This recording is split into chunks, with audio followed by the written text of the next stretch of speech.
Hello friends, तो last episode में आप लोगों ने देखा था कि सांजी और पुडिंग पहुंच जाते हैं टी पार्टी में और सबकी निगाहें इनके ऊपर होती है। तो आइए अब शुरू करते हैं। एपिसोड की शुरुआत होती है जिम्बे से। जिम्बे ने पूरे क्रू को जगा दिया होता है लूफी को छोड़कर। लूफी जगने का नाम नहीं ले रहा होता है। जिम्बे पूरी कोशिश करता है, थप्पड़ मारता है, उसके कान में चिल्लाता है, लेकिन लूफी उठने का नाम नहीं लेता है। जिसके बाद जिम्बे बोलता है, क्या किसी को पता है कि इसे कैसे उठा सकते हैं? नामी बोलती है, इसे उठाने का बस एक ही तरीका है कि इसे हमें खाना देना होगा।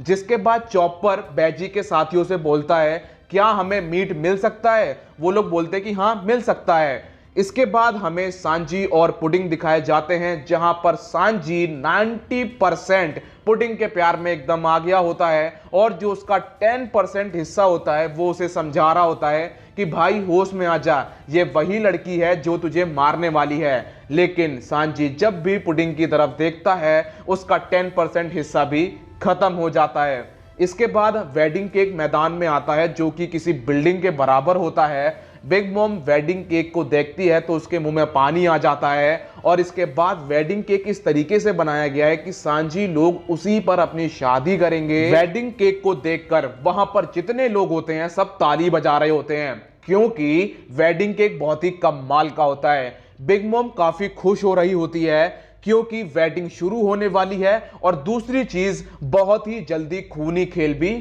शुरू होने वाला है। इसके बाद हमें योंजी दिखाया जाता है जो कि बोलता है कि सांजी कितना लकी है। अगर मुझे पता होता कि सांजी की शादी इससे होने वाली है तो शादी मैं करता। जिसके बाद निजी बोलता है, तुम पागल हो गए हो, अगर तुम बिग मॉम की बेटी से शादी करते तो तुम्हारा फ्रीडम तुमसे छीन जाता। इसके बाद हमें राइजू दिखाई जाती है जो कि चारों तरफ नजर घुमाती है और वो नोटिस करती है कि वो चारों तरफ से बिग मॉम की फैमिली से घिरी हुई है। मतलब कि एक तरह से हलवा तैयार है, कटोरी में लग गया है, चम्मच भी है, बस उन्हें मुंह खोलना है और खाना है। तो बिग मॉम ने एकदम जर्मा फैमिली को चारों तरफ से घेर लिया है और वो बहुत ही ज्यादा खतरे में है और राइजू की आखिरी उम्मीद सांजी है। इसके बाद हमें दिखाया जाता है कि जो बैजी के क्रू मेंबर्स हैं वो तैयार हैं। इसके बाद मीट भी मैदान में आ चुका है जिससे लूफी होश में आ चुका है और अब ये लोग वेडिंग की तरफ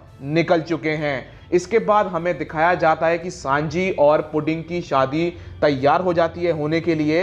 इधर काटाकुरी अपनी फ्यूचर ऑब्जर्वेशन हाकी का यूज करता है और वो देखता है कि पुडिंग सांजी को नहीं मार पाई। इसके बाद घूंघट उठाने का रिवाज शुरू होता है जहां पर सांजी घूंघट उठाने वाला होता है पुडिंग का। सांजी घूंघट उठाता है, पुडिंग अपनी तीसरी आंख दिखाती है, लेकिन सांजी जो होता है वो तीसरी आंख देख के एकदम से इंप्रेस हो जाता है। वो बोलता है, वाओ कितनी प्यारी आंख है, और इसके बाद पुडिंग ढीली पड़ जाती है। जिसके बाद बिग मॉम बोलती है, पुडिंग तुम क्या कर रही हो, उसे मारो। अब हमें दिखाया जाता है कि आखिरकार पुडिंग ढीली क्यों पड़ गई। पुडिंग का जब से जन्म हुआ है तब से लोगों ने या तो उसे भद्दे मुंह वाला बुलाया है या फिर उसे मॉन्स्टर बुलाया है, लेकिन सांजी पहला इंसान होता है जिसने उसकी तारीफ करी होती है। यहां पर जो काटाकुरी होता है वो अपनी फ्यूचर ऑब्जर्वेशन हाकी का यूज करता है और उसे पता पड़ जाता है कि ये होने वाला था। इसके बाद हमें दिखाया जाता है पुडिंग का बचपन, जहां पर बिग मॉम उसे भद्दे मुंह वाली लड़की कह के बुलाती है। जो बच्चे होते हैं वो उसे परेशान करते हैं, जिसके बाद वो टब बनने की एक्टिंग करती है और वो बोलती है कि मैं तुम्हें छोड़ूंगी नहीं सांजी, मैं तुम्हें जान से मार दूंगी। इसके बाद जो बिग मॉम होती है वो बोलती है, पुडिंग तुम क्या कर रही हो, उसे मार दो। जब वो देखती है कि पुडिंग की हालत खराब है तो वो पादरी को इशारा करती है कि तुम इसे गोली मार दो। लेकिन यहां पर फिर दोबारा काटाकुरी अपनी फ्यूचर ऑब्जर्वेशन हाकी का यूज करता है, जहां पर वो देखता है कि पादरी सांजी को नहीं मार पाएगा। तो काटाकुरी एक जेली बीन निकालता है और वो सांजी को मारने की कोशिश करता है। काटाकुरी को लगता है कि दुनिया में मैं बस एक ही इंसान हूं जो ऑब्जर्वेशन हाकी का यूज कर सकता है, लेकिन सांजी भी हमारा ऑब्जर्वेशन हाकी को यूज कर सकता है और बहुत प्यार से उस अटैक से बच जाता है। जिसके बाद काटाकुरी बोलता है, ममा तैयार हो जाओ, यहां पर भगदड़ मचने वाली है और कोई आने वाला है और एक ऐसी सिचुएशन बनने वाली है जिसे मैं कंट्रोल नहीं कर सकता हूं। और फिर एंट्री होती है वहां पर बहुत सारे लूफी की। बहुत सारे लूफी केक फाड़ के बाहर निकलते हैं। इसके बाद हमें दिखाया जाता है कि आखिरकार लूफी ने बैजी से क्या रिक्वेस्ट करी थी। तो लूफी बैजी से बोलता है कि जो मिरर है ना उसे केक के बीच में रखवा देना ताकि मैं केक फाड़ के बाहर निकलूं, ये काफी ज्यादा मजेदार होगा। बैजी बोलता है कि मैं ये नहीं कर सकता हूं, तुम्हारा काम है फोटो तोड़ने का। लूफी बोलता है मुझे पता है, मुझे फोटो तोड़नी है, लेकिन मैं केक फाड़ के ही बाहर निकलूंगा। इसके बाद ब्रूली लूफी से बोलती है तुम्हें क्या लगता है कि ममा कब से इस चीज का इंतजार कर रही है, अगर तुम लोग केक तोड़ते हो तो तुम्हें दिक्कत होगी। लूफी बोलता है तुम वही हो ना जिसने नामी की बहुत सारी कॉपीज बनाई थी। चॉपर बोलता है हाँ ये वही है। जिसके बाद लूफी बोलता है कि सुनो, मैं बहुत सारे जानवर लेके आया हूं, इन्हें मेरी तरह ही बना दो। अब बहुत सारे लूफी मैदान में कूदते हैं तो उन्हीं के बीच बुरुक भी मैदान में कूद जाता है। बिग मॉम के चेहरे के रंग उड़ जाते हैं जब वो देखती है कि केक पूरी तरीके से टूट चुका है। सांजी पुडिंग को लेकर वहां से निकल जाता है और बोलता है लूफी गुड लक, फोटो को तोड़ देना। इसके बाद जो स्मूदी होती है वो मॉन्डोर से बोलती है तुम तो बोल रहे थे कि मुगीवारा लूफी मर गया है, तो ये कौन है। मॉन्डोर बोलता है कि ओपेरा ने अपने पाप छुपाने के लिए हमसे झूठ बोला। इसके बाद हमें बिग मॉम दिखाई जाती है जिसको चक्कर आ जाते हैं और वो अपने सोल फोकस को यूज करती है। तो वहां पर 3-4 शेफ होते हैं, वो उनसे बोलती है कि लाइफ या वेडिंग केक, और उनकी सोल उनके शरीर से बाहर निकल आती है। इसके बाद हमें चॉपर और नामी दिखाए जाते हैं जो कि नकली लूफियों को टी पार्टी में भेज रहे होते हैं। इसके बाद इन्हें बिग मॉम की आवाज आती है जिसके बाद ये लोग बोलते हैं कि लग रहा है हमने जो प्लान किया था वो काम कर रहा है। तो जिम्बे और पेड्रो लूफी को बैकअप देने के लिए मैदान में कूद जाते हैं और नामी और चॉपर का काम है सांजी की फैमिली को बचाना। इसके बाद बिग मॉम का दिमाग खराब होने लगता है तो वो बोलती है मुगीवारा लूफी तुम तो मुझसे लड़ने की बात कर रहे थे ना, तो तुम कहां छुपे हुए हो, क्योंकि वो नहीं पहचान पा रही होती है कि असली लूफी कौन है। जिसके बाद बैजी बोलता है ये कितनी पागल है, इसे क्या लगता है कि वो जवाब देगा। तभी लूफी बोलता है कि मैं यहां पर हूं। अब लूफी और बिग मॉम आमने सामने होते हैं। इधर जो बैजी होता है वो अपनी टीम को तैयार करता है, बोलता है तुम लोग तैयार होना। इसके बाद लूफी और बिग मॉम फिर दोबारा आमने सामने हमें दिखाए जाते हैं जहां पर लूफी अपने सेकंड गियर का यूज करता है।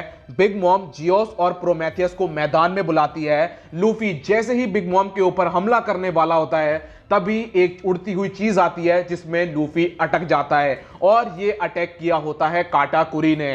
काटाकुरी अपने दोस्तों अपने भाइयों से बताता है कि जो बाकी मुगीवारा तुम्हें नजर आ रहे हैं वो नकली हैं, ब्रूली की एबिलिटी का यूज किया गया है। बिग मॉम बोलती है काटाकुरी क्या तुम मेरी मदद करने की कोशिश कर रहे हो, तुम मेरे बेटे हो, तुम ऐसा नहीं कर सकते हो।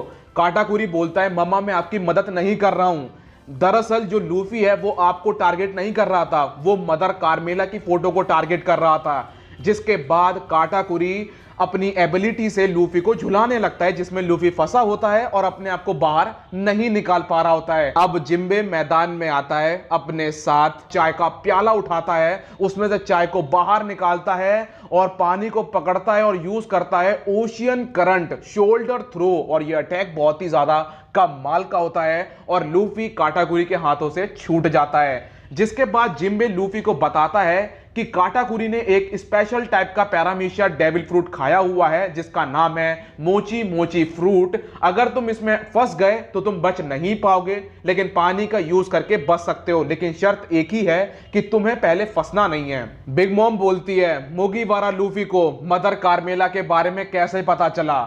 जिम्बे बोलता है कि मुगीवारा लूफी को कार्मेला के बारे में मैंने बताया था। जिसके बाद बिग मॉम बोलती है तुम मुगीवारा लूफी का साथ दे रहे हो, इसका मतलब तुम बगावत कर रहे हो। जिसके बाद जिम्बे बोलता है मुझे कोई दिक्कत नहीं है, वैसे भी मैं आपसे कहना चाहता था कि मैं आपका क्रू छोड़ना चाहता हूं और मुगीवारा को ज्वाइन करना चाहता हूं। जिसके बाद बिग मॉम बोलती है ठीक है तुम्हें मुझे छोड़ना है लेकिन तुम्हें इसकी कीमत चुकानी पड़ेगी। जिम्बे बोलता है मुझे कोई दिक्कत नहीं है, अगर तुम इन्हें जाने देती हो तो तुम मेरी जिंदगी से जितने चाहे उतने साल निकाल सकती हो। जिसके बाद बिग मॉम सोल फोकस का यूज करती है और वो जिम्बे से बोलती है स्टे और लाइफ। जिम्बे बोलता है लाइफ। बिग मॉम एक सेकंड के लिए चौंक उठती है क्योंकि जिम्बे के शरीर से उसकी सोल बाहर नहीं निकलती है। बिग मॉम फिर दोबारा यूज करती है सोल फोकस और बोलती है स्टे और लाइफ। जिम्बे बोलता है लाइफ।